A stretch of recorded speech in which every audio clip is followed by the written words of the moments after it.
All right, Adam, we're back for another Buffaloes game week, and we're going to hope we only have to do this once this week. We did twice last week, USC and San Diego State. Right now, the Buffaloes are scheduled to play at Arizona on Saturday night in Tucson. And Adam, we've had 3 days of Zoom conferences with players and coaches, and kind of what are your thoughts as the Buffs prepare for Arizona?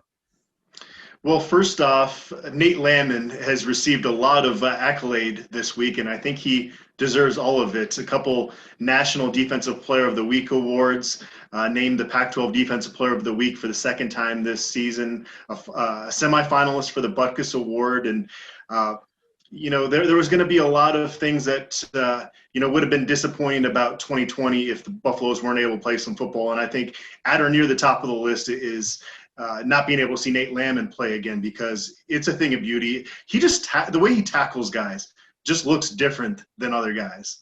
It really does. There were a couple of plays last week where the running back just stopped and went backward immediately when Nate Lammon hit him, and it's beautiful to watch. I actually love watching. When we go back and watch the broadcasts, I don't really notice as much during the game, but watching the broadcast and they can focus on Lammon and you see his eyes read a play. That to me is pretty. It's watching him see things happen and then hit a hole like he's a running back and just at full speed, and he doesn't miss, and it's fun to watch. He deserves everything, and I agree with you. That would have been disappointing not being able to see Nate Lammon play again as a Buffalo, and so I think we're all fortunate we've been able to see that for 3 games, and hopefully we get to see it for several more. And a really cool story that Tyson Summers shared with us of Nate Lammon volunteering to take his oldest to go fishing. Apparently helped his oldest Jake to catch 22 fish. And yeah, these coaches have to work such long hours, even throughout this pandemic. It's not like a lot of us have got a little bit more time to binge watch shows. This coaching staff was having to work overtime to connect with these guys because they weren't able to get in front of them in person. And so I thought that was a really cool story. I had a chance to meet Nate's parents briefly last year before the Washington game. You can see where Nate gets it. Just really great people in a great family. He's been definitely one of my favorite Buffs to cover over the years.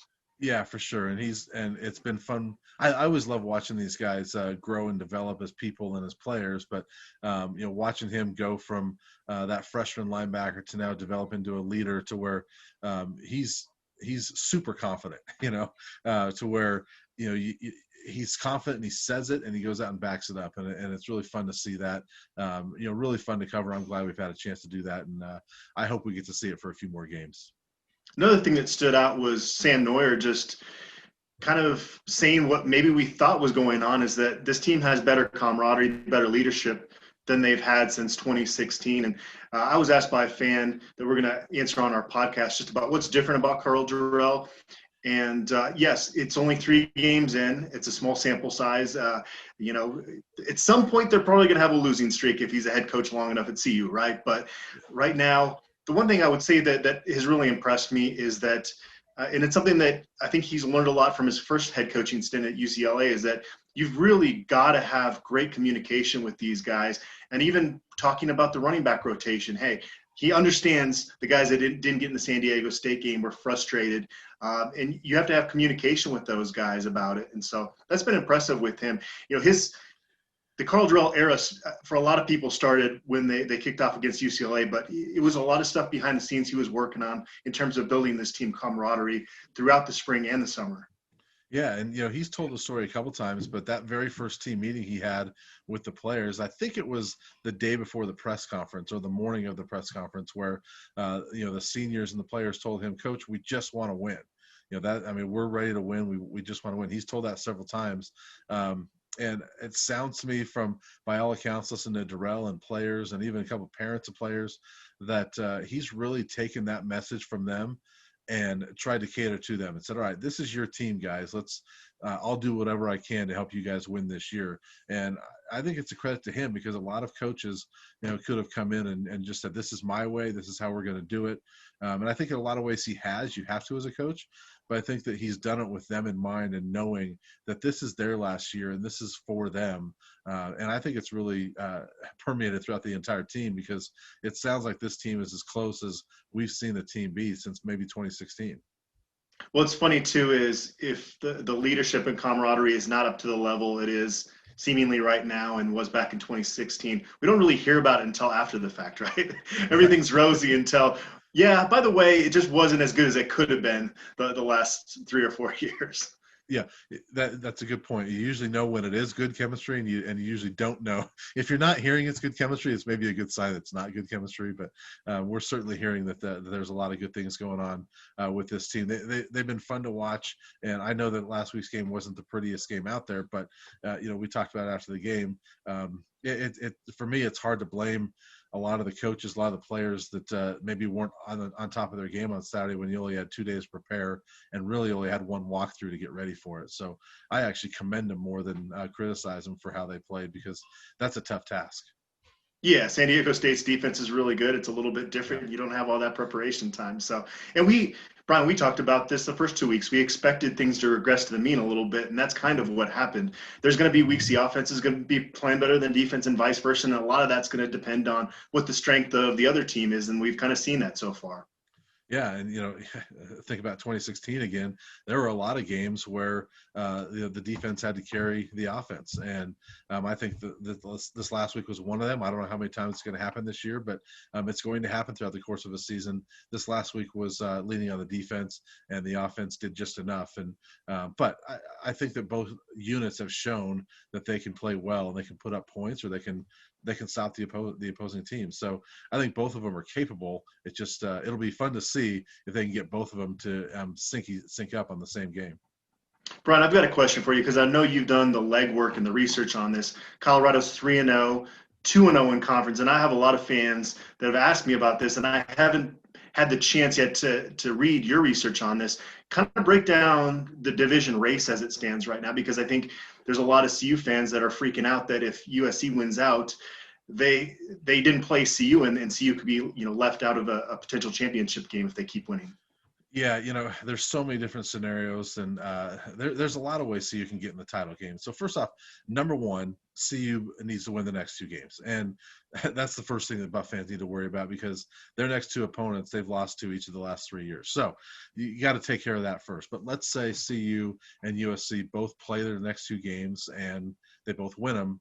USC is going to be the South champion because they've got that one extra win in the South. Overall record and conference record doesn't matter, but it's going to be USC will be 4-0 in the South, CU 3-0, and that extra win, unfortunately, will give the tiebreaker to USC. For the Buffs, they've almost got to hope that USC loses one, or if that game against UCLA gets canceled and they're both 3-0 in the conference, CU might get the tiebreaker because they beat the 3rd place team, which would probably be UCLA. So, Okay. So there's that. Now, the other thing there, Adam, is that if the average number of conference games throughout the entire conference falls to 4 or below, they'll take the top 2 teams regardless of division. So, if there's, I think it's 5 more or 6 more cancellations, which could happen, but if there's 5 or 6 more cancellations, the number's going to drop below 4. And if USC and CU are the only 2 undefeated teams, that's the Pac-12 title game. So they could actually face each other. So there's so many different scenarios, though, Adam, that it's kind of crazy. It's almost like what Carl Durrell said today, that it's hard to believe they're even talking about postseason things, because it feels like they just got started. There's so much football left to be played that it's hard to go through all the scenarios. But there are ways for CU to get to the Pac-12 title game, and just got to see how it plays out. Yeah, like you said, CU has to win the next 2, which they've got to go out and do. Yeah. And then after that, though, I don't think, as much as CU fans love the Buffs, I don't think they want to be rooting for COVID issues on other teams. That's kind of a shady way to go about trying to get into a championship game as well. Right. I think more than anything, I hope nobody's rooting for COVID issues, because that's just wrong in my opinion. Don't root for that. The best path for CU, if you're a CU fan, and take the COVID thing out of it, hope the Buffs win the next 2, and root for UCLA or Washington State to knock off USC. And if that happens, then the Buffs are going to the Pac-12 title game. And here's the fun thing, Adam, is that I think Oregon beats Washington because that game's in Eugene, and if CU that's gonna be a good game, though. That could go either way. Good game. But let's say Oregon beats Washington, right? And CU wins the next 2. The Pac-12 title game is going to be in Boulder. because CU is going to be undefeated, and the North champion will have a loss. So there's a chance not only do they get into the title game, but that they host it at Folsom Field. I mean, to think about that right there is kind of mind blowing that CU could actually host the Pac-12 title game. Yeah. But yeah, it starts in Arizona. We were kind of wondering about the kickoff time, but I think they had announced that it's going to be a 10 p.m. curfew. So I think they're pretty locked in at 5 p.m. Is that what you're hearing? Yeah, I think I haven't heard any change there, and I think that 10 p.m. curfew, really helps out that game time. There's also a lot of exceptions as far as essential employees, those that have to work, and so I think there's a lot of exceptions there that'll keep this game at 5 o'clock Mountain Time, which is really good for everybody, because I think that if you're looking at moving this game to like 2 or 3 o'clock, you potentially lose that national TV audience and get thrown on the Pac-12 network again. So, that's just speculation on my part. But I think keeping the game time the way it is probably ideal for everybody. I ventured over to the message board on our Arizona site on the football side. Yeah, I wish I hadn't done that. That was pretty depressing.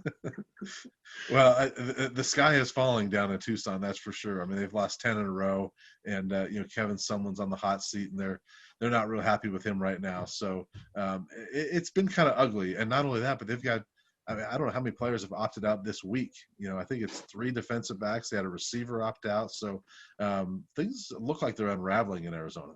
Yeah, I was chatting with our Arizona publisher, Jason Shear, and he said those guys that opted out aren't significant players on the team, but they do have an issue at quarterback with Grant Gunnell, who has been pretty efficient when healthy this year, but he's dealing with a sprain in his AC joint.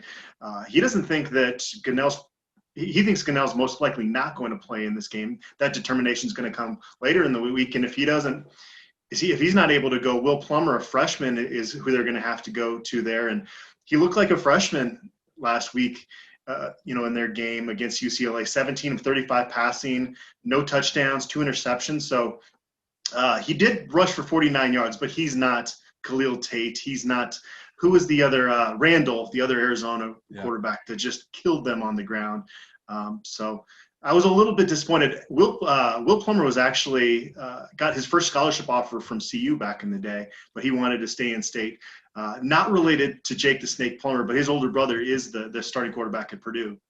Yeah, it'll be interesting to see, who plays quarterback, and Will certainly looked like a freshman the other day, but we'll see what happens there. And you mentioned those guys that opted out, maybe not significant players, but I think that it does speak to there's certainly some fracturing maybe going on in the locker room down there. So that's maybe a bigger issue for Arizona, but. Yeah, and you mentioned Will Plummer rushes for 49 yards the other day. The opposing quarterback's been the leading rusher against CU the first 3 games of the season, and it's been mostly on scrambles. So I looked this up, Adam. The last time that happened was back in 2013. That was 3 games in a row that the opposing quarterback led the team in rushing. So the Buffs have done a great job against running backs, and I think they'll take it if Will Plummer is the leading rusher for Arizona with 49 yards. Yeah, exactly. The Wildcats do have a couple talented running backs, but they have not been aided by that offensive line. Arizona's main weakness, if you look across their team, has been the offensive line, and that's been an issue. And obviously, Colorado's been very stout against the run. So I like this matchup quite a bit. And on the other side, Arizona hasn't been getting a consistent pass rush. It sounds like they have a decent secondary, but they've been left out to dry a little bit this year. So CU's defensive line has played, their front has played really well against other teams' running attacks. They've started to get more pressure on the opposing teams.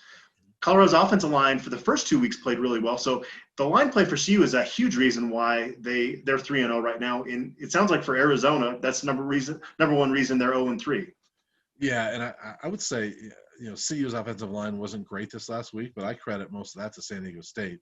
I still think the offensive line did a solid job, but you're right. I mean, the biggest difference is the trenches, and to me, that's what held CU back for so many years in this conference, is that they just got beat up in the trenches. I think they're better than Arizona there on both sides of the ball, and I think that makes a huge difference on Saturday night.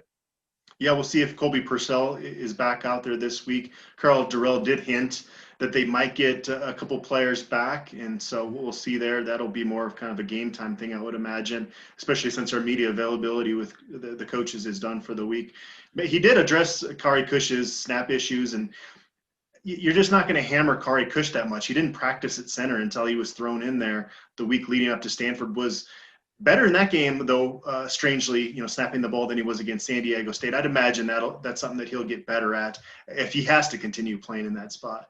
Yeah, I would think so too. And I'm curious too. I mean, Josh Gines was the one who came in to relieve Colby Purcell in that first game. I'm curious if they would move Josh there or if they like Kari there better. I know Josh was injured and didn't play at Stanford, so I don't know how much he got to practice last week or not. But they certainly have an option there. I think if the snaps become an issue and Colby's not available, maybe you make that switch and say, all right, let's go with Josh to get some cleaner snaps there. But yeah, it's hard to rip on Kari Kuch too much when he hasn't really played there. I thought he did play well against Stanford and played well for the most part the other day. It's just those snaps were an issue and they caused some problems. And you have one or two of those as a center and it looks bad.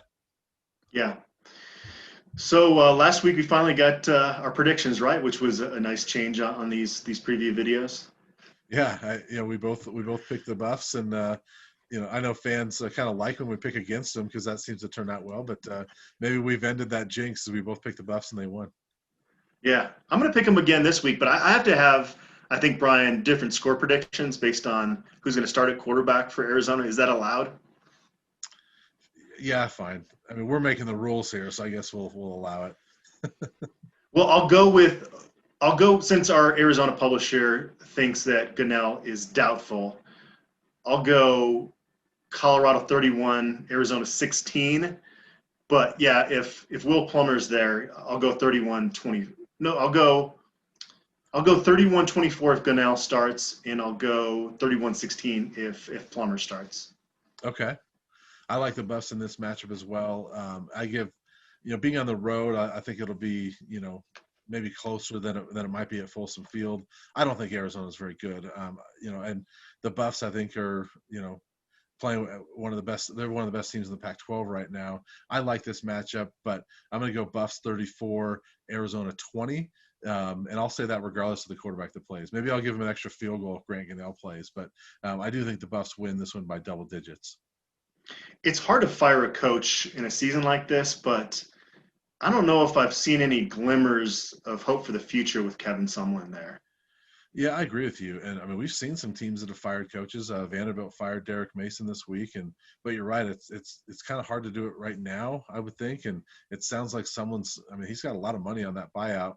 So I don't know when they'll pull the trigger, but I just don't see them getting any better. I mean, it's one thing, we've talked about Chip Kelly over at UCLA that there weren't a whole lot of signs of progress. Well, we're starting to see that a little bit. Mm-hmm. And at least every one of his seasons, there's been a few weeks here and there where it's like, okay, UCLA's starting to get it.